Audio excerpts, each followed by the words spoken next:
आफताब गुरूब हो रहा था। अब्बासी खलीफा सफ़ाह अपने बाग में टहल रहा था। उसके दरबारी उसके गिर्द मौजूद थे। उनमें से एक शहजादा इब्राहिम था जो उसके जानी दुश्मन का बेटा था। ये शहजादा खलीफा की ज़ेरे निगरानी रहता था। आज खलीफा बहुत खुश था और उसने अपने दरबारियों से कहा कि मुझे तुम लोग इन बड़ी शख्सियत की कुछ मुतासिर कुन बातें सुनाओ जिनसे तुम अपनी जिंदगी में कभी न कभी मिले हो। इतने में शहजादे इब्राहिम ने कहा, मैं ऐसी दो अहम शख्सियात से रूबरू हो चुका हूँ। उनमें से एक तो आला हजरत की जात है और दूसरी बहुत हयात अंगेज है, बहुत ही हैरत अंगेज।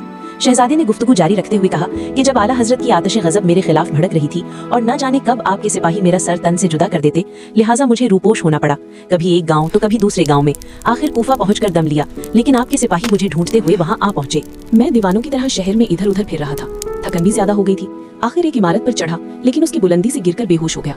काफी देर बाद जब होश आया तो देखा एक कमरे में निहायत उम्दा बिस्तर पर पड़ा हूँ। मकान मालिक सिरहाने बैठा था। उसने निहायत नरमी से पूछा, मेरे बच्चे क्या बात है? मैंने कहा, मैं बहुत बड़े खतरे में हूँ, इसलिए मुझे अपनी पनाह में ले लीजिए। उस शख्स ने मुझसे मजीद कुछ दरियाफ्त न किया, सिर्फ इतना कहा, तुम जितनी देर चाहो यहाँ रह सकते हो, तुम्हारी किसी को कानो कान खबर न होगी। मेरे दिन आराम से गुजर रहे थे। मेरी खूब खातिरदारी की जाती, मैं उनका बहुत शुक्रगुजार था। मैं किसी न किसी तरह उनके एहसान का बदला चुकाना चाहता था। आगे क्या हुआ जानिए अगली वीडियो में। लाइक और सब्सक्राइब करें।